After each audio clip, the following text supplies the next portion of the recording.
Bonjour à toutes, bonjour à tous. Aujourd'hui, j'ai envie de vous parler de quelque chose qui est plus subtil que l'on pourrait penser. La patience. Une idée reçue sur laquelle on lui donnerait médaille de noblesse, la gratifiant de haute qualité. Chez l'homme, la femme. Elle est certes une qualité, mais pas que.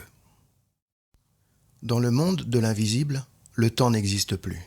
Le tic-tac incessant est une sorte de mode de vie, de convenance établie pour les vivants, mais aucunement pour ceux, celles qui ont passé le pas vers l'invisible, dans le monde de l'entre-deux, ou le monde où règne la lumière. Le temps n'a pas de prise sur l'existence qui continue à se dérouler. Il n'y a aucune durée, car le début de la vie d'un être n'était pas un début, et la fin de l'être n'a jamais été une fin véritable. Certes, ceux, celles qui ne sont plus vivants sur Terre arrivent à se manifester à des heures quelquefois bien précises pour converser avec une personne. Elles se mettent au diapason avec le membre lié de manière affective pour faciliter la rencontre. Mais ce n'est pas systématique. Le temps, dans cet infini d'espace intemporel, n'est pas construit par des barrières, des chronos, des jours et des nuits. Nous pourrions dire que dans le monde de l'invisible, les êtres, dans l'au-delà, n'ont pas cette qualité de se targuer de patience, puisque le temps n'existe plus. Nous autres vivants, nous vivons sur Terre où règne le temps. Les heures défilent, égrénant les secondes de vie. Le jour et la nuit nous donnent un agenda de tâches à remplir, le temps de veille. C'est pourquoi nous voulons que les choses aillent vite et bien, pour ne pas perdre notre temps. Comme lorsqu'une personne commence un chemin d'apprentissage tel que le solfège, il est bien évident que nous ne pouvons écrire une symphonie sur le papier après seulement quelques cours. Ou alors l'apprentissage du piano. Il est de même assez frustrant de remarquer combien il sera long, le chemin, avant de pouvoir maîtriser cet instrument de musique. Par contre, avec ce dernier, nous pourrons y jouer de petites musiques après quelques cours d'exercice. Ceci nous procurera une satisfaction, et petit à petit, nous remarquerons avec joie l'évolution de par nos efforts. Pour ce qui est de l'apprentissage de tout ce qui relève de la parapsychologie, psy-réceptif, psy-projectif, alors, oui, nous allons devoir nous soumettre à une forme de patience. Mais attention à ne pas rester dans un mode de fonctionnement qui peut ne jamais ouvrir la porte de l'invisible. Je prends un exemple tout bête. Vous avez envie d'essayer et de voir si la boule de cristal fonctionne vraiment pour vous. Est-ce que ce support n'est que folklorique? Ou bien peut-on réellement voir quelque chose dedans? Si vous faites la démarche de vous en procurer une, c'est que déjà vous faites un premier pas vers elle. Je sais bien que saint Thomas a dit « Je ne crois que ce que je vois », alors qu'il n'en est rien, puisque voir une double route lors de grandes chaleurs sur l'horizon, cela ne prouve pas qu'il y ait une route superposant la première. C'est juste un mirage. Mais prenons cette phrase à l'envers pour expliquer comment il faut faire naître la clé qui puisse ouvrir cette sacrée porte qui mène vers l'invisible. La phrase serait « Je vois à ce que je crois ». C'est-à-dire que vous devez vous mettre en condition pour devenir un parfait réceptacle qui prendra en son sein toutes choses possibles et impossibles. C'est-à-dire que vous devenez une sorte de bocal vide avec les bras et le cœur tendus vers l'improbable. Il se pourrait que vous commencez en vous mettant dans une certaine posture pour accueillir et qu'à force d'essais, à force de semaines, de mois, vous remarquez que rien n'arrive. Ne soyez pas buté à continuer avec patience votre rituel pendant des années encore, alors que rien ne se passe. Voilà que la patience deviendrait une tare, une déraisonnable sagesse, qui vous ferait perdre votre temps de vie pour rien. En fin de compte, il faut être comme un enfant avec le monde de l'invisible, la spontanéité et l'impatience. Pas qu'il faille trépigner, gesticuler, en espérant que le miracle arrive, mais il faut vivre cet instant d'essai comme un moment très important. Et l'envie doit être là, de manière où vous vous sentez persuadé que l'apparition de l'image dans la boule de cristal va bel et bien arriver. Si cela n'arrive pas, alors soyez prêt à changer la formule, la façon de vous y préparer pour en adopter une autre. Soyez impatient là-dessus, pour ne pas perdre le temps, l'énergie et surtout l'envie. Exemple pour démontrer ce que je suis en train d'expliquer. J'ai, à un moment de ma vie, il y a pas mal d'années maintenant, voulu faire l'expérience du voyage astral, la sortie hors du corps pour voyager ici ou là. Est-ce l'âme ou certaines couches d'âme, de conscience, qui se détachent du corps physique pour aller librement dans des lieux connus ou inconnus. J'avais lu dans un livre le protocole à suivre, mais après une semaine, c'est-à-dire 7 essais que je réalisais la nuit, alors rien ne se passait vraiment. Je commençais réellement à me lasser des échecs. C'est alors que j'ai vu un autre livre avec une cassette audio à l'intérieur qui m'a donné envie d'acheter.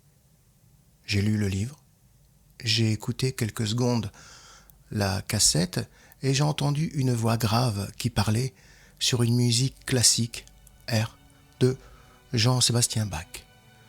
Je l'ai arrêté rapidement pour ne pas perdre l'effet de surprise. J'allais l'écouter cette nuit. Allongé dans mon lit pour faire l'essai, cette fois-ci, et encore une fois, je ne faisais pas l'essai, mais l'expérience.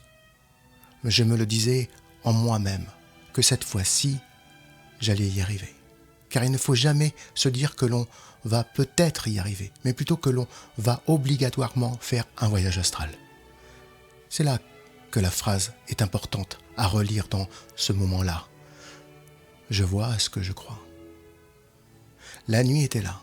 Je me suis allongé dans mon lit, avec le rituel comme décrit dans le livre, sur ma table de nuit un verre d'eau et un petit peu de sel dans un coquetier. Le sel est pour le retour du voyage astral. Il redonne possession à l'équilibre du corps. Quand l'âme revient en lui, ça donne, disons, un petit coup de fouet. La voix grave me demandait de respirer rapidement et profondément, puis de plus en plus vite, et ensuite adopter une respiration lente, de plus en plus lente, avec des phases de visualisation de nos pieds, nos jambes, notre ventre, notre tête. Enfin, un exercice de visualisation de son propre corps couché dans le lit. Je ne vais pas expliquer le cheminement complet pour que le décollement se fasse, mais voilà dans quel état d'oxygénation je me retrouvais.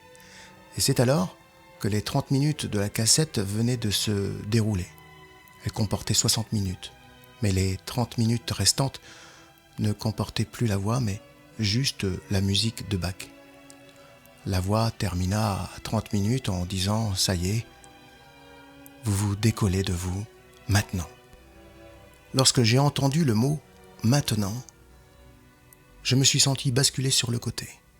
Mon corps n'a pas bougé du matelas, mais mon esprit, mon âme, ma conscience, ma vision, qui n'était pas celle de mes yeux physiques, mais une vision subtile, je remarquais le plancher sur ma gauche et que je m'enlevais de mon corps, comme si j'enlevais un manteau.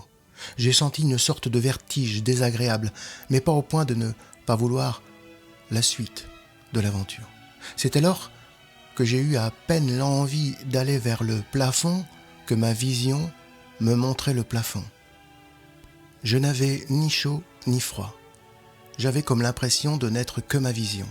Je sentais autour de moi et en moi, dans mon esprit, une énergie presque palpable, comme si l'énergie sans nom avait elle aussi une conscience, comme si tout était lié par des fils invisibles. Doucement, j'allais atteindre le plafond. Je voyais tous les détails du plafond. et je sais que je pouvais entrer dans la matière, mais je n'ai pas osé. Je me suis retourné dans les airs et je me suis fait face à moi-même. Je me suis vu allongé dans le lit. Je me ressemblais bien sûr, puisque c'était moi. Mais quelle étrange sensation de se savoir allongé là, dans ce lit, qui est le mien, alors que je ne le suis pas. Je suis au plafond. Moi, ma vision, moi, en tant qu'âme, j'étais sans miroir, en train de me regarder allongé, les yeux fermés, et une peur s'est envahie de moi. Comme si j'avais un peu peur, très peur d'ailleurs, de ne plus jamais revenir dans mon corps. C'est alors qu'en une seconde, en un instant, je me suis projeté en moi. L'âme, retournant dans son enveloppe, est très désagréable.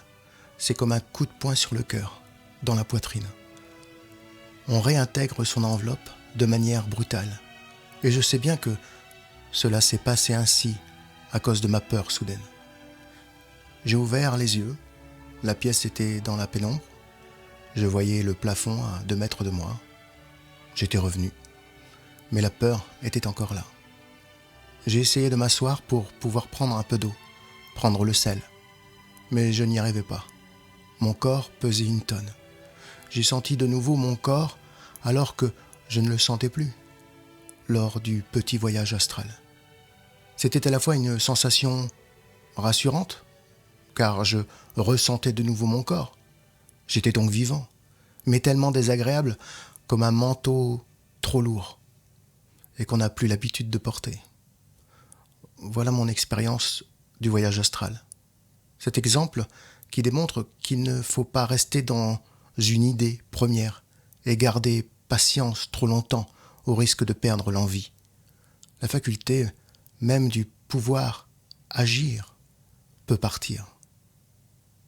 Les facultés psy sont à approcher avec insistance, endurance, mais aussi avec bon sens.